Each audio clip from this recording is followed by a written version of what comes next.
नमस्कार मुलांनो, आज आपण इयत्ता 9वी मराठीचं पहिली कविता ही एक प्रार्थना आहे. सर्वात्मका शिवसुंदरा ही कविता आज आपण बघणार आहोत. हिचे कवी आहेत कवी कुसुमाग्रज. कुसुमाग्रज हे मराठी साहित्यातले खूप मोठे कवी होऊन गेले, तसेच ते लेखकही होते. तर त्यांचा परिचय आपण पहिल्यांदा बघूया. विष्णू वामन शिरवाडकर असं त्यांचं पूर्ण नाव आहे आणि त्यांनी जे कवितेचं लेखन केलेलं आहे ते कुसुमाग्रज या नावाने केलेलं आहे आणि त्यांचं लेखनही खूप प्रसिद्ध आहे. त्यांनी जे साहित्य लिहिलेलं आहे ते सुद्धा. 1912 साली त्यांचा जन्म झाला आणि 1999 साली मृत्यू झाला. ज्ञानपीठ पारितोषिक विजेते प्रसिद्ध लेखक. ज्ञानपीठ हा मराठी साहित्यातला सर्वोत्कृष्ट म्हणजे सर्वात मोठा असा पुरस्कार मानला जातो. तो कुसुमाग्रजांना मिळालेला आहे. ज्ञानपीठ पारितोषिक विजेते प्रसिद्ध लेखक, कवी, नाटककार. ते कवीही होते, लेखकही होते आणि नाटककारही होते. त्यांची नाटके पण खूप प्रसिद्ध आहेत. जीवनलहरी, विशाखा, समिधा, स्वगत, हिमरेषा, वादळवेल, मारवा, किनारा इत्यादी त्यांचे काव्यसंग्रह प्रसिद्ध आहे. वैजयंती, राजमुकुट, कौंतेय, नटसम्राट, बीज म्हणाली धरतीला, विदूषक इत्यादी त्यांची नाटके प्रसिद्ध आहेत. तर या कवितेविषयी आपण बघूया. ही एक प्रार्थना आहे. ही कविता म्हणजे परमेश्वरास वंदन करून अंधारातून उजेडाकडे नेण्याची, संकटातही सामना करण्याची शक्ती कवी प्रस्तुत गीतातून मागत आहेत. आणि कवी इथे काय सांगत आहेत की परमेश्वराला ते वंदन करत आहेत. इथे ही प्रार्थना असल्यामुळे इथे बघा, इथे चित्र पण दिलेलं आहे. तिथे मुले परमेश्वराला वंदन करत आहेत असं सांगितलेलं आहे. तर मुले परमेश्वराला वंदन करून अंधाराकडून उजेडाकडे नेण्याची, ज्ञानार्थी बनवण्याची म्हणजे ज्ञान देण्याची आणि सृजनशील होण्याची. सृजनशील म्हणजे सृजनत्व म्हणजे नवनिर्मिती करण्याची शक्ती, म्हणजे नवीन काहीतरी निर्माण करण्याची शक्ती तू आम्हाला दे, असं इथे कवी आणि मुले परमेश्वराला विनंती करतायत असं इथे या कवितेमध्ये, या प्रार्थनेमध्ये दिलेलं आहे. तर आपण बघा, शाळेत पण रोज येतो तर प्रार्थना म्हणतो. तर प्रार्थना आपण याच्यासाठीच म्हणतो की आपल्याला एक नवीन शक्ती, नवीन ऊर्जा मिळाली पाहिजे आणि एक सकारात्मक दृष्टिकोन आपला झाला पाहिजे, म्हणून आपण प्रार्थना म्हणत असतो. आणि कुठलेही चांगलं काम करायचं असेल, कुठल्याही चांगल्या गोष्टीची सुरुवात करायची असेल तर ती आपण प्रार्थनेने त्यामुळेच करतो की एक सकारात्मक भावना आपल्यामध्ये निर्माण व्हावी. आणि अशीच ही एक प्रार्थना आहे. मी प्रार्थना आधी तुम्हाला वाचून दाखवते, सर्वांनी नीट ऐका. सर्वात्मका शिवसुंदरा, स्वीकार या अभिवादना, तिमिरातुनी तेजाकडे प्रभू आमुच्याने जीवना. सुमनात तू, गगनात तू, ताऱ्यांमध्ये फुलतोस तू, सद्धर्म जे जगतामध्ये सर्वात त्या वसतोस तू. चोहीकडे रूपे तुझी, जाणीव ही माझ्या मना.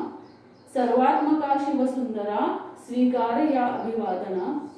श्रमतोस तू क्षेत्रामध्ये, तू राबसी श्रमिकांसवे. जे रंजले वा गांजले, पुसतोस त्यांची आसवे. स्वार्थाविना सेवा जिथे, तिथे तुझे पद पावना. सर्वात्मका शिवसुंदरा, स्वीकार या अभिवादना. न्यायार्थ जे लढती रणी, तलवार तू त्यांच्या करी. ध्येयार्थ जे तमी चालती, तू दीप त्यांच्या अंतरी. ज्ञानार्थ जे तपती मुनी, होतोस त्यांची साधना. सर्वात्मका शिवसुंदरा, स्वीकार या अभिवादना. करुणा करा करुणा तुझी, असता मला भय कोठले. मार्गावरी पुढती सदा, पाहीन मी तव पाऊले.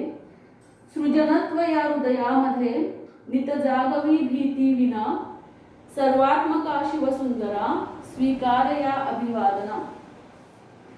अशा प्रकारे ही कविता आहे. कुसुमाग्रजांनी लिहिलेली अतिशय सुंदर अशी प्रार्थना आहे ही. आणि इथे कवी कुसुमाग्रज हे परमेश्वराला, देवाला विनंती करतायत. तर ती काय विनंती करतायत बघा. सर्वात्मका शिवसुंदरा, स्वीकार या अभिवादना. सर्वात्मका म्हणजे सर्व विश्वात व्यापलेला तो असा कोण आहे, तर तो परमेश्वर आहे. सर्वात्मका शिवसुंदरा, सर्व विश्वामध्ये व्यापलेला असा सुंदर असा तू शिव आहेस, परमेश्वर आहेस. स्वीकार या अभिवादना, आणि हे आमचं अभिवादन, वंदन, अभिवादन म्हणजे वंदन किंवा नमन, आमचं नमन तू स्वीकार कर, असं इथे कवी म्हणतायत. तिमिरातुनी तेजाकडे प्रभू आमुच्याने जीवना, तिमिर म्हणजे अंधार किंवा काळोख, तिमिरातुनी तेजाकडे प्रभू आमुच्या ने जीवना, म्हणजे अंधाराकडून तेजाकडे, प्रकाशाकडे, तेज म्हणजे प्रकाश, प्रकाशाकडे आमच्या जीवनाला तू घेऊन जा, असं कवी इथे म्हणतायत. मुले इथे प्रार्थना करतायत. तर अंधारातून प्रकाशाकडे किंवा तेजाकडे म्हणजे काय, की अज्ञानाकडून ज्ञानाकडे तू आमच्या जीवनाला घेऊन जा, असं इथे परमेश्वराला ते विनंती करतायत. जे आमचं अज्ञान आहे ते तू दूर कर, ज्ञानदेव, असं ते परमेश्वराला म्हणतायत. सुमनात तू, गगनात तू, ताऱ्यांमध्ये फुलतोस तू, सद्धर्म जे जगतामध्ये सर्वात त्या वसतोस तू. आणि आता परमेश्वर, ईश्वर हा कुठे कुठे आहे असं इथे कवीने सांगितलेलं आहे. तर तो कुठे आहे, सुमनात तू, सुमनात तू, सुमन म्हणजे काय, फुलांमध्ये, फुलांमध्ये तूच आहेस, गगनामध्ये तूच आहेस, गगन म्हणजे आकाश, ताऱ्यांमध्ये फुलतोस तू, त्या ताऱ्यांमध्ये सुद्धा तूच वसलेला आहेस. सद्धर्म जे जगतामध्ये, सद्धर्म म्हणजे चांगली शिकवण देणारा धर्म, सद्धर्म म्हणजे. आणि सर्व धर्म, कधी कुठलाही धर्म असा नाहीये की जो वाईट शिकवण देतो, सगळे धर्म चांगले शिकवण देतात.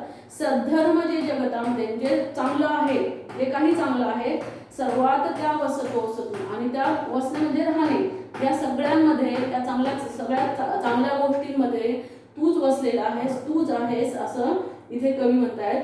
चोहीकडे रूपे तुझी जाणीव ही माझ्या मना, आणि मला याची जाणीव आहे, मला याची कल्पना आहे, मला हे माहिती आहे की चोहीकडे, जी सगळीकडे तुझीच रूपे आहेत, सगळ्यांमध्ये तूच आहेस. या पूर्ण सृष्टीमध्ये सजीव गोष्टी असतील, निर्जीव गोष्टी असतील, या सगळ्या गोष्टींमध्ये तूच वसलेला आहेस, याची मला जाणीव आहे, असं इथे कवी म्हणतायत. श्रमतोस तू शेतामध्ये, तो राबसी श्रमिकांसवे, आणि शेतामध्ये श्रमतोस तू, शेतामध्ये काम करणारा कोण असतो, शेतकरी. तर त्या शेतामध्ये श्रमतोस तू, आणि त्या शेतकऱ्याच्या रूपामध्ये तूच शेतामध्ये काम करतो आहे. श्रमणे म्हणजे काम करणे किंवा कष्ट करणे, तर त्या शेतकऱ्याच्या रूपामध्ये तूच आहेस, असं इथे कवी म्हणतायत. तू राबसी श्रमिकांसवे, आणि जे श्रमिक आहेत, जे कष्टकरी आहेत, काम करणारे लोक आहेत, कामगार आहेत, अशामध्ये सुद्धा तूच आहेस ना. म्हणजे जे तुझीच फक्त भक्ती पूजा करतात, कुठलेही तुझी सेवा करतात, अशा लोकांमध्ये तू आहेस असं नाहीये. तर तू कुठे आहेस, तू शेतामध्ये आहेस, जो शेतकरी आहे तो दुसऱ्यांसाठी राबतो आहे, त्याच्यामध्ये तू आहेस. श्रमिक म्हणजे जे कामगार आहेत ते सुद्धा दुसऱ्यांसाठीच राबतात, तर त्यांच्यामध्ये सुद्धा तूच आहेस, असं कवी इथे म्हणतोय. जे रंजले वा गांजले, रंजले वा गांजले म्हणजे दुःखी गोष्टी, जे पण लोक दुःखी गोष्टी आहेत, गरीब आहेत, अशा लोकांमध्ये सुद्धा तूच आहेस. आणि पुसतोस त्यांची आसवे, आणि अशा लोकांची आसवे तू पुसतो आहेस. आसवे पुसते म्हणजे त्यांची मदत करणे, अशा लोकांची सुद्धा तू मदत करतो आहेस. स्वार्थाविना सेवा जिथे, तिथे तुझे पद पावना, आणि फार मोठी गोष्ट इथे कवीने सांगितलेली आहे की स्वार्थाविना सेवा जिथे, आपण जी पण सेवा करतो, जी पण दुसऱ्यांना मदत करतो, तिथे आपला स्वार्थ नसला पाहिजे. जर तिथे स्वार्थ असेल तर ती सेवा करण्याला काहीही महत्त्व राहत नाही. म्हणून इथे कवी काय म्हणतात, स्वार्थाविना सेवा जिथे, म्हणजे निस्वार्थी भावनेने आपण कुठलीही गोष्ट केली पाहिजे. आपण एखाद्याला मदत केली तर हा पण आपल्याला कधीतरी मदत करेल, ही भावना आपल्या मनामध्ये कधीही नसू नये. दुसऱ्यांकडनं कुठलीही अपेक्षा आपण कधीही केली नाही पाहिजे, असं इथे कवी म्हणतात.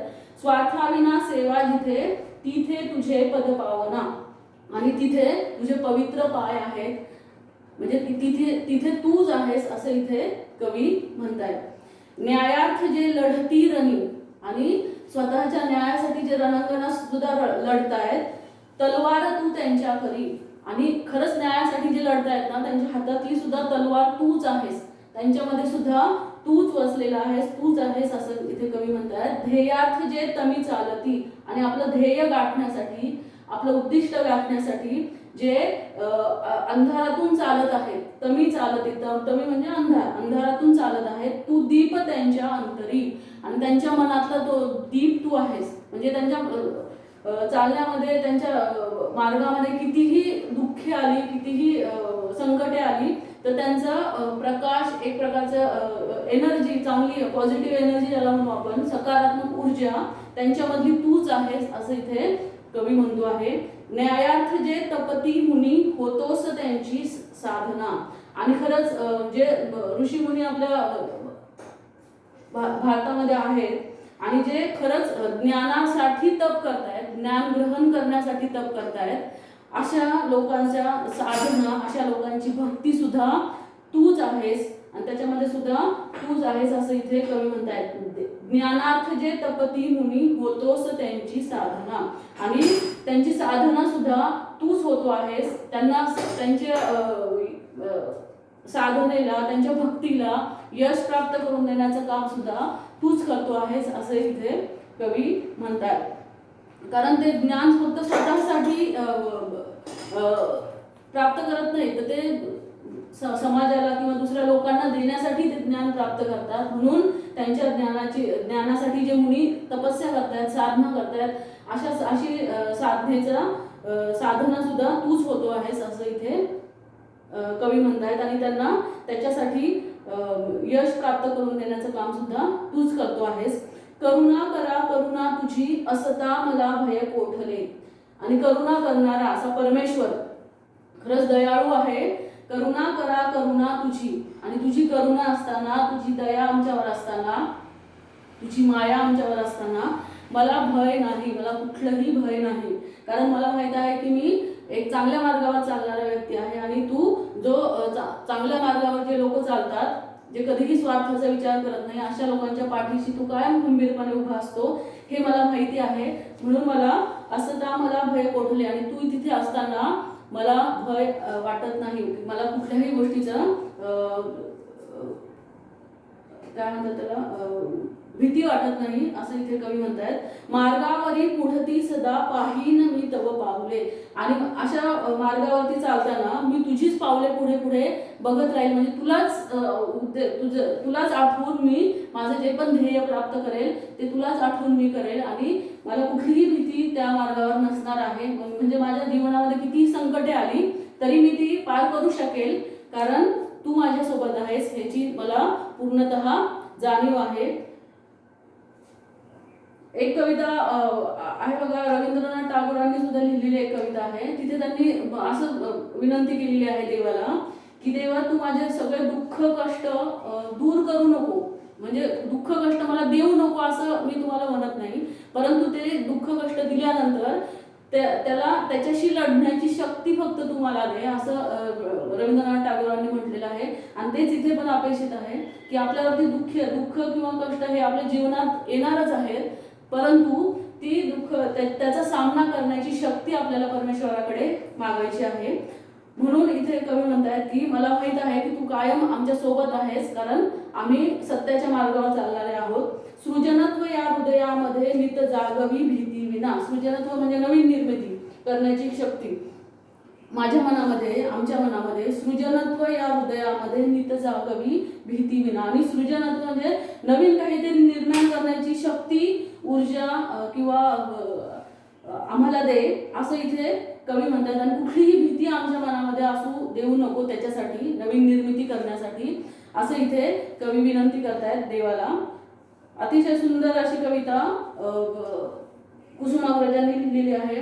तर आपल्याला ह्याच्यातून काय शिकवण मिळते किंवा काय संदेश मिळतो, तर परमेश्वर देव हा सृष्टीच्या चराचरामध्ये वसलेला आहे, आणि तो कायम चांगल्या लोकांची कायम तो मदतच करत असतो. त्याच्यामुळे कधीही जीवनामध्ये जे पण आपण करू ते नेहमी सत्याच्या मार्गानेच करावं, आणि जे पण दुःख कष्ट आपल्या जीवनामध्ये येणार आहेत त्याचा सामना आपल्याला सामर्थ्याने करायचा आहे.